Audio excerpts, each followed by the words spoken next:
Asia কাপের দল ঘোষণা হয়ে গেছে, দলে জায়গা পেয়েছেন প্রত্যাশিত প্রায় সকল ক্রিকেটার, কিন্তু আলোচনার টেবিলে কোথাও ছিল না একটি নাম, সাব্বির রহমান রুম্মন। সময় বদলে যায়, এই ধরায় অনেক কিছুরই পরিবর্তন হয়। সাব্বির যেন সেই পরিবর্তনেরই অংশ। 2016 এশিয়া কাপের টুর্নামেন্টের সেরা ক্রিকেটার ছিলেন বাংলার সাব্বির। হার্ড হিটার তকমা পেয়েছিলেন তখন। সাধারণ দর্শক থেকে ক্রিকেট সংশ্লিষ্ট সবার মুখেই ছিল এক কথা, টি-20তে বাংলাদেশকে সার্ভিস দেওয়ার জন্য লম্বা রেসের ঘোড়া পাওয়া গেছে। কিন্তু সময় যত বদলেছে, সাব্বির ততটাই আড়ালে যেতে শুরু করেছেন। একটা সময় এসে দলে জায়গা পাওয়ার রেসেই টিকতে পারেননি। কেউ মুখ ফুটে বলছেও না এই সাব্বিরকে আরেকটা সুযোগ দেওয়া যেত।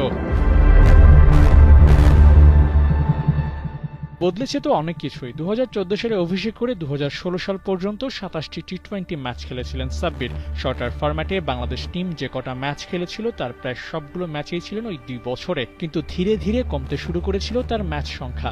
2016 থেকে 2019 পর্যন্ত অন অ্যান্ড অফ হয়ে 16টি ম্যাচ খেলেছিলেন। 2019-এর পর 20-21 সালে একবারের জন্য সাব্বির ইন্টারন্যাশনাল টি-20তে মাঠে নামেননি।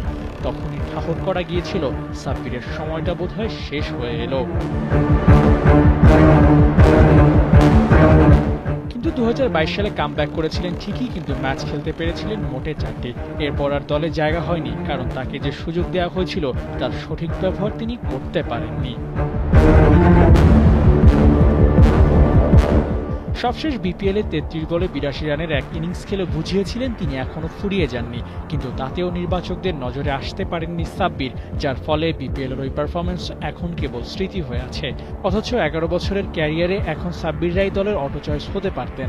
দলের সুযোগ না পাওয়ার গল্প বলার চেয়ে দারুণ দারুণ সব ইনিংস খেলার গল্প বলার সুযোগ করে দিতে পারতেন সাব্বির নিজেই।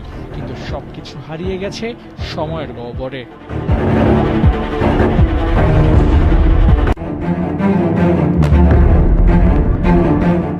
এশিয়া কাপের দল ঘোষণা হয়ে গেছে, দলে জায়গা পেয়েছেন প্রত্যাশিত প্রায় সকল ক্রিকেটার, কিন্তু আলোচনার টেবিলে কোথাও ছিল না একটি নাম, সাব্বির রহমান রুম্মন। সময় বদলে যায়, এই ধরায় অনেক কিছুরই পরিবর্তন হয়। সাব্বির যেন সেই পরিবর্তনেরই অংশ।